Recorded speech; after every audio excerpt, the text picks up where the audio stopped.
Sir 2 minute. हमारी प्रदेश सरकार ने मारा हरियाणा हरा भरा हरियाणा एक आयोजन शुरू किया है।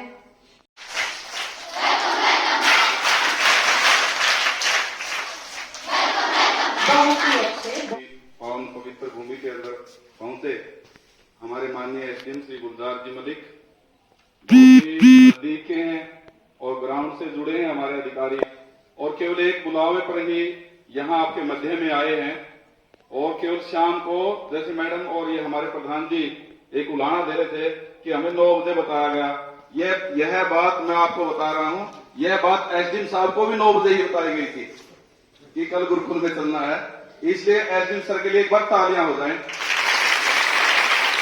आज हमारा हरा भरा उचाना जो फेज 3 हमारा चला हुआ है, उसमें बतौर चीफ गेस्ट हमारे माननीय एसडीएम सर पहुंचे और उनके साथ ही हमारे बहुत ही आदरणीय हमारे बीआरसी महोदय श्री रणपाल शौकन जी, इस गुरुकुल के कमेटी के प्रधान श्री हवा सिंह जी, और उनके साथ इस गांव के बहुत ही अच्छे सरपंच जिनके अंदर एक जज्बा है और एक बात करने की है। और सर हमारा हरा भरा उचाना फेज 3 के कार्यक्रम में आज कन्या गुरुकुल खेड़ा में आयोजित इस प्रोग्राम में उपस्थित इस संस्था के प्रधान हवा सिंह जी, इस गांव के बहुत ही युवा जुझारू सरपंच महोदय, इस स्कूल की प्रिंसिपल बेनीवाल मैडम, रणपाल शौकन जी, राम प्रसाद जी, सभी अध्यापकगण और प्यारी प्यारी बच्चियां,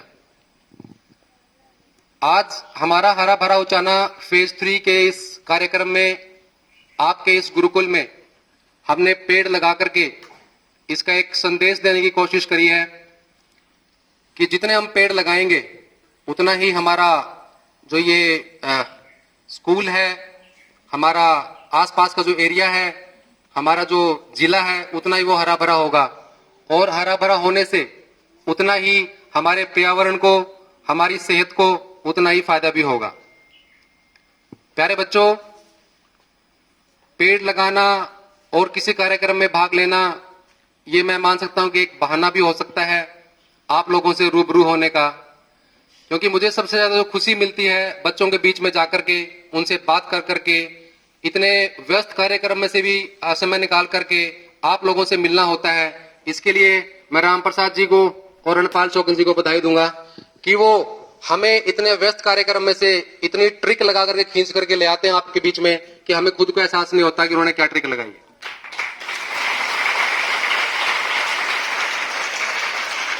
अभी भी ऑफिस में बैठे हुए थे, उन्होंने कहा कि बस आधा घंटा लगेगा, लेकिन 1 घंटा तो ऑलरेडी हो चुका है। वहां पे मिलने वाले लोग भी थे, काम करवाने वाले लोग भी थे, उनसे मिलना होता है।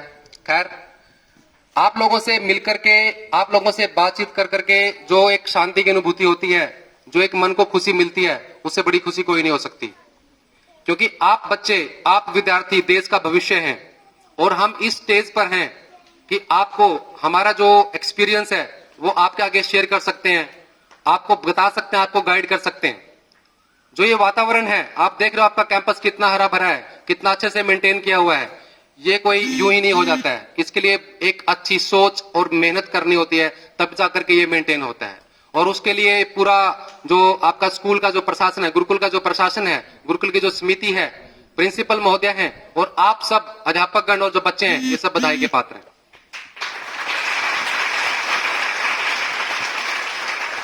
प्यारे बच्चों, जैसा मुझे बताया गया कि ये एक रेजिडेंशियल गुरुकुल भी है।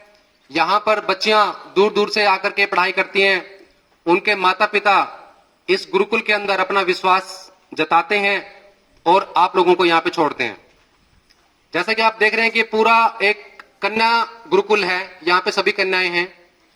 और हमारे समाज के अंदर माता पिता के दिल में कहीं ना कहीं इनसिक्योरिटी होती है कि हम अपनी बच्चियों को कन्या स्कूल में, कन्या गुरुकुल में, कन्या कॉलेज में ही पढ़ाएं, ताकि कोई ऐसी कोई घटना ना घटे जिसको वो देखना सुनना पसंद ना करते हो। इसी कड़ी में आप लोग यहाँ बैठे हुए हैं, तो आप लोगों का जो दायित्व है वो दुगना बढ़ जाता है कि अपने माता पिता की अपेक्षाओं पे, अपने अध्यापकगण की अपेक्षाओं पे आप खरा उतरे।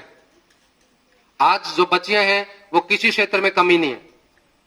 मैं आज का अखबार पढ़ रहा था, उसमें देख रहा था कि सेक्स रेशो में जो हमारा डिस्ट्रिक्ट है पूरे हरियाणा में आज अव्वल है। उसके लिए मैं पूरे स्वास्थ्य की टीम को, पूरे प्रशासन की टीम को और माता पिताओं की सोच को मैं बधाई देता हूं कि आज पर 1000 बच्चों पे 971 बच्चियां आज के अखबार की जो खबर है सुबह सुबह की, इसके लिए आप सब बधाई के पात्र हैं कि हमारा जींद जिला अव्वल है।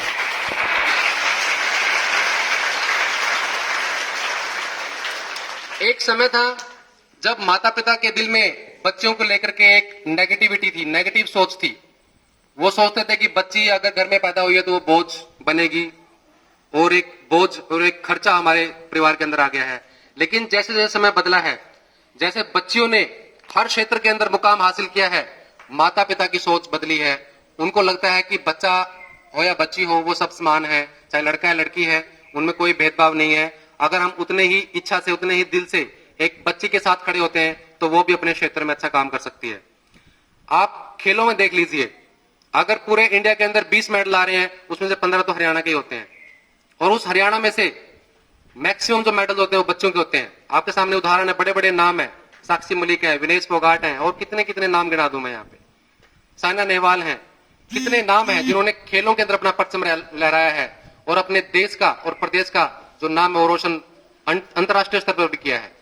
चाहे आप डिफेंस की बात ले लें, चाहे आप साइंस की बात ले लें, आप किसी भी फील्ड की बात ले लें, बच्चियों को सिर्फ मौका मिलना चाहिए।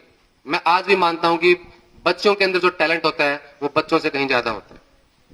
अगर उनको सही सहयोग दिया जाए, उनका सही मार्गदर्शन किया जाए तो बच्चियां कहीं आगे जा सकती हैं। और जो आप बच्चे यहां बैठे हुए हैं, इस गुरुकुल में पढ़ रहे हैं, आपके अंदर एक लक्ष्य होना चाहिए। आपको अपना लक्ष्य बनाना चाहिए कि मुझे जीवन में ये हासिल करना है। नदी के बहाव में नहीं बहे जाना है। नदी के बहाव में तो आप बहा करके वहां चले जाएंगे जहां पे नदी चाहेगी। उन बहावों के खिलाफ आपको चलना है। खिलाफ का मतलब अगेंस्ट नहीं चलना है, मेहनत करनी है। उस मेहनत करके अपनी मंजिल खुद तय करनी है कि इस नदी को पार करके मुझे कौन सी मंजिल तय करनी है। वो आपके इंटरेस्ट पे तय करेगा, आपके इंटरेस्ट पे पता चलेगा कि आपका इंटरेस्ट किस फील्ड में है, आप क्या करना चाहते हो। आप स्पोर्ट्स में जाना चाहते हो, आप डिफेंस में जाना चाहते हो, आप सिविल सर्विसेज करना चाहते हो, आप जुडिशियल सर्विसेज करना चाहते हो, बहुत प्लेंटी ऑप्शंस है आपके पास, बशर्ते कि आप अपना एक एम रखें, लक्ष्य रखें और उसके प्रति निस्वार्थ भाव से मेहनत करें। अपने प्रति सच्चे बन करके, अपने माता पिता के प्रति सच्चे बन करके उनकी अपेक्षाओं पे खरे उतरें। और जो ये समय मिल रहा है, ये समय आपको दोबारा नहीं मिलेगा।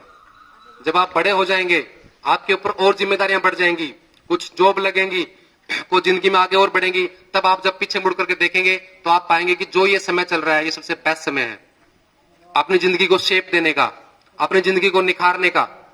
इससे बेस्ट समय नहीं होगा। उसके बाद तो आप जिम्मेदारियों से भर जाएंगे और उन जिम्मेदारियों के बोझ तले आपको चलना पड़ेगा।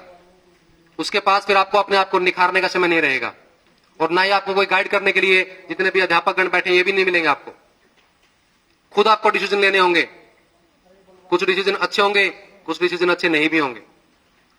तो इसलिए मेरा आपसे यही गुजारिश है और यही आपको मुझे कहना भी है कि आप अपने जीवन में एक लक्ष्य रखिए कि मुझे ये करना है और उस लक्ष्य की प्राप्ति कीजिए। अगर उस लक्ष्य को प्राप्ति करने में आपको कोई तकलीफ आ रही है, कोई दिक्कत आ रही है, परेशानी आ रही है, तो आपके जो अध्यापकगण बैठे हुए हैं आप इनसे परामर्श कर सकते हैं।